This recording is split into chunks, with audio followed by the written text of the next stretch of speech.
Hello दोस्तों, Dalip Hindi short and classes में आपका हार्दिक स्वागत है।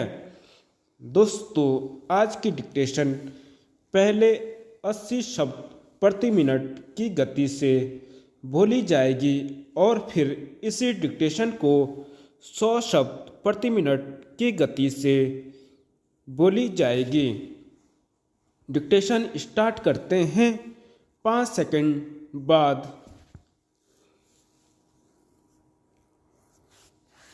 अध्यक्ष महोदय, मैं आपको एक और बात बतलाना चाहती हूँ और वह यह है कि कृषि विभाग को योजना आयोग ने बहुत गलत रास्ते में बिठा दिया है।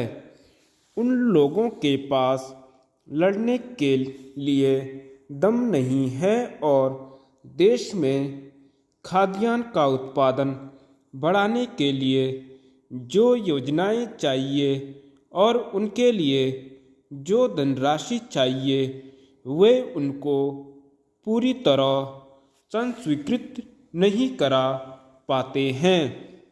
कृषि विभाग तो जमीन की तरह आधार होता है और उसी पर देश के लिए पर्याप्त अन्न पैदा करने का महान भार है। इसलिए यह बहुत आवश्यक है कि अधिक अन्न उपजाने के मार्ग में जो भी आवश्यक कदम यह विभाग उठाना चाहे उसमें किसी तरह की रुकावट न हो। बहुत सी हड़तालें हो सकती हैं, मजदूर काम से बरी हो सकते हैं, लेकिन किसी भी हालत में वे खाने से बरी नहीं हो सकते। हम देखते हैं कि मिलों और कारखानों में हड़तालें हो जाती हैं, छुट्टी हो जाती है तो आम काम के दिनों की अपेक्षा लोग उन दिनों में ज़्यादा खाना खाते हैं, ज़्यादा दावतें करते हैं।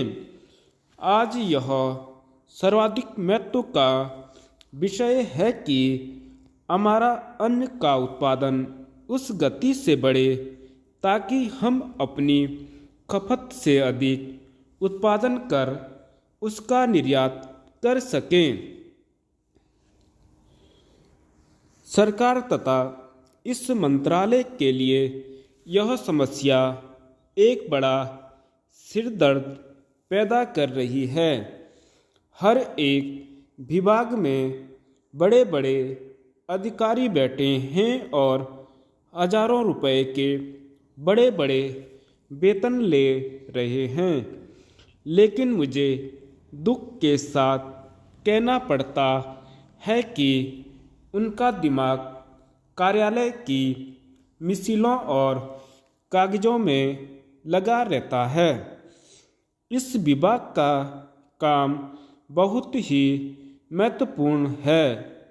प्राकृतिक कोप के कारण जो समय समय पर हमारी फसलों को नुकसान होता है, इससे भी अपनी फसलों की रक्षा करने के लिए आवश्यक कदम उठाना इसके जिम्मे है। आज मेरे पास लखनऊ से कुछ लोग आए थे और वे लोग बोल रहे थे कि यहाँ दिल्ली में इस अवसर पर ठंडी हवा चल रही है और आप यहाँ दरवाजे बंद करके बैठे हैं या आराम से लेटे हैं, लेकिन हमारी तो जान खतरे में है। वहाँ ओले गिर रहे हैं और हमारी गेहूं की फसल खतरे में है। अब यह इस विभाग का काम है कि चूंकि हवा से पानी ज़्यादा होता है, इसलिए फसल के बचाव के लिए उस पर नियंत्रण किया जाए जिससे फसल की हानि न हो।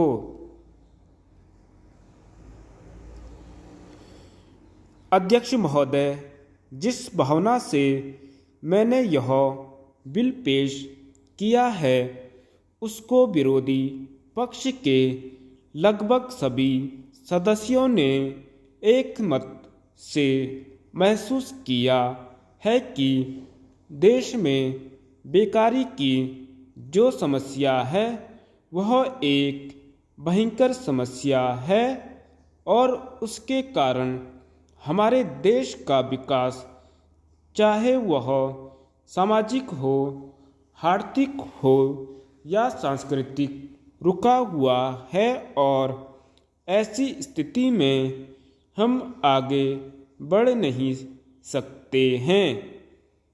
इसी प्रकार से इस परिस्थिति का निर्माण हम पिछले 54 वर्षों से देख रहे हैं। मंत्री महोदय ने यहाँ पर अभी कहा कि राष्ट्रपति इस काम को नहीं कर सकते हैं क्योंकि वह उनके अधिकार के बाहर है। आप राज्यों में राज्यपाल शासन स्थापित करते हैं जब यह देखते हैं कि किसी राज्य में वहाँ की व्यवस्था, वहाँ का विकास ठीक नहीं हो रहा है, जब किसी राज्य में गड़बड़ी फैल रही हो, विकास का काम समाप्त हो गया हो और जिम्मेदारी से लोग काम न करते हों, तो वहाँ पर राज्यपाल शासन स्थापित किया जाता है। ऐसे बहुत से उदाहरण हमारे देश में मौजूद हैं। उसी प्रकार से हमारे राष्ट्रपति हैं और अगर देश में इस तरह की स्थिति वर्षों तक चले तो कोई कारण नहीं है। आपात के रूप में राष्ट्रपति इस देश की सुरक्षा के लिए, इस देश की उन्नति के लिए जिम्मेदारी अपने हाथ में न ले सकें। हमारे भाइयों ने बहुत से उदाहरण दिए हैं कि राज्यों में संयुक्त सरकारें नहीं चली, लेकिन उसके पीछे राजनीतिक हथकंडे थे। अगर कोई राजनीतिक पार्टी जिम्मेदारी से काम नहीं करती तो विधान में यह स्पष्ट है कि राष्ट्रपति शासन अपने हाथ में लें। मैं एक उदाहरण देता हूँ कि संविधान में आदिवासी हरिजनों के उत्थान के लिए प्रण किया गया था कि 10 वर्ष में उनकी सामाजिक तथा आर्थिक स्थिति को सुधार देंगे, लेकिन यह सरकार उसमें भी असफल रही। उसको एक बार 10 वर्ष के लिए बढ़ाया गया और दोबारा फिर 10 वर्ष के लिए बढ़ाया गया। इसी तरह से उसको बढ़ाते जा रहे हैं, लेकिन उनकी आर्थिक और सामाजिक उन्नति आप नहीं कर पाए हैं। इस काम में सरकार बिल्कुल असफल हुई है। पिछली बार सरकार पर अविश्वास का प्रस्ताव भी आया था और वह पास होने वाला था।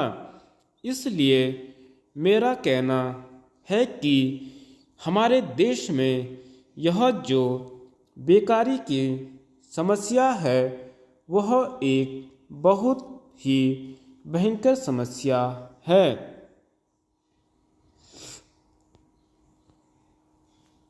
100 शब्द प्रति मिनट डिक्टेशन स्टार्ट करते हैं 5 सेकंड बाद।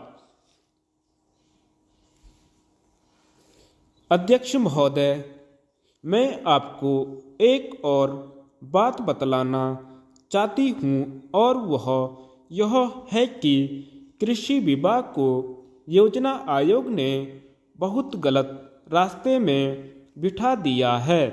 उन लोगों के पास लड़ने के लिए दम नहीं है और देश में खाद्यान्न का उत्पादन बढ़ाने के लिए जो योजनाएं चाहिए और उनके लिए जो धनराशि वे उनको पूरी तरह संस्वीकृत नहीं करा पाते हैं। कृषि विभाग तो जमीन की तरह आधार होता है और उसी पर देश के लिए पर्याप्त अन्न पैदा करने का महान भार है। इसलिए यह बहुत आवश्यक है कि अधिक अन्न उपजाने के मार्ग में जो भी आवश्यक कदम यह विभाग उठाना चाहे उसमें किसी तरह की रुकावट न हो। बहुत सी हड़तालें हो सकती हैं, मजदूर काम से बरी हो सकते हैं, लेकिन किसी भी हालत में वे खाने से बरी नहीं हो सकते। अब हम देखते हैं कि मिलों और कारखानों में हड़तालें हो जाती हैं, छुट्टी हो जाती है, तो आम काम के दिनों की अपेक्षा लोग उन दिनों में ज़्यादा खाना खाते हैं, ज़्यादा दावतें करते हैं। आज यह सर्वाधिक महत्व का विषय है कि हमारा अन्न का उत्पादन उस गति से बढ़े ताकि हम अपनी खपत से अधिक उत्पादन कर उसका निर्यात कर सकें। सरकार तथा इस मंत्रालय के लिए यह समस्या एक बड़ा सिरदर्द पैदा कर रही है। हर एक विभाग में बड़े बड़े अधिकारी बैठे हैं और हजारों रुपए के बड़े बड़े वेतन ले रहे हैं, लेकिन मुझे दुख के साथ कहना पड़ता है कि उनका दिमाग कार्यालय की मिसलों और कागजों पर लगा रहता है। इस विभाग का काम बहुत ही महत्वपूर्ण है। प्राकृतिक कोप के कारण जो समय समय पर हमारी फसलों को नुकसान होता है, इससे भी अपनी फसलों की रक्षा करने के लिए आवश्यक कदम उठाना इसके जिम्मे है। आज मेरे पास लखनऊ से कुछ लोग आए थे और वही लोग बोल रहे थे कि यहाँ दिल्ली में इस अवसर पर ठंडी हवा चल रही है और आप यहाँ दरवाजे बंद करके बैठे हैं या आराम से लेटे हैं, लेकिन हमारी तो जान खतरे में है। वहाँ ओले गिर रहे हैं और हमारी गेहूं की फसल खतरे में है। अब यह इस विभाग का काम है कि चूंकि हवा में पानी ज़्यादा होता है, इसलिए फसल के बचाव के लिए उस पर नियंत्रण किया जाए जिससे फसल की हानि न हो। अध्यक्ष महोदय, जिस भावना से मैंने यह बिल पेश किया है उसको विरोधी पक्ष के लगभग सभी सदस्यों ने एक मत से महसूस किया है कि देश में बेकारी की जो समस्या है वह एक भयंकर समस्या है और उसके कारण हमारे देश का विकास, चाहे वह सामाजिक हो, आर्थिक हो या सांस्कृतिक, रुका हुआ है और ऐसी स्थिति में हम आगे बढ़ नहीं सकते हैं। इसी प्रकार से इस परिस्थिति का निर्माण हम पिछले 54 वर्षों से देख रहे हैं। मंत्री महोदय ने यहाँ पर भी कहा कि राष्ट्रपति इस काम को नहीं कर सकते क्योंकि वह उनके अधिकार के बाहर है। आप राज्यों में राज्यपाल शासन स्थापित करते हैं जब यह देखते हैं कि किसी राज्य में वहाँ की व्यवस्था, वहाँ का विकास ठीक नहीं हो रहा है, जब किसी राज्य में गड़बड़ी फैल रही हो, विकास का काम समाप्त हो गया हो और जिम्मेदारी से लोग काम न करते हों तो वहाँ पर राज्यपाल शासन स्थापित किया जाता है। ऐसे बहुत से उदाहरण हमारे देश में मौजूद हैं। उसी प्रकार से हमारे राष्ट्रपति हैं और अगर देश में इस तरह की स्थिति वर्षों तक चले तो कोई कारण नहीं है। आपात के रूप में राष्ट्रपति इस देश की सुरक्षा के लिए, इस देश की उन्नति के लिए जिम्मेदारी अपने हाथ में न ले सकें। हमारे भाइयों ने बहुत से उदाहरण दिए हैं कि राज्यों में संयुक्त सरकारें नहीं चली, लेकिन उसके पीछे राजनीतिक हथकंडे थे। अगर कोई राजनीतिक पार्टी जिम्मेदारी से काम नहीं करती तो विधान में यह स्पष्ट है कि राष्ट्रपति शासन अपने हाथ में लें। मैं एक उदाहरण देता हूँ कि संविधान में आदिवासी हरिजनों के उत्थान के लिए प्रण किया गया था कि 10 वर्ष में उनकी सामाजिक तथा आर्थिक स्थिति को सुधार देंगे, लेकिन यह सरकार उसमें भी असफल रही। उसको एक बार 10 वर्ष के लिए बढ़ाया गया और दोबारा फिर 10 वर्ष के लिए बढ़ाया गया। इसी तरह से उसको बढ़ाते जा रहे हैं, लेकिन उनकी आर्थिक और सामाजिक उन्नति आप नहीं कर पाए हैं। इस काम में सरकार बिल्कुल असफल हुई है। पिछली बार सरकार पर अविश्वास का प्रस्ताव भी आया था और वह पास होने वाला था। इसलिए मेरा कहना है कि हमारे देश में यह जो बेकारी की समस्या है वह एक बहुत ही भयंकर समस्या है। धन्यवाद।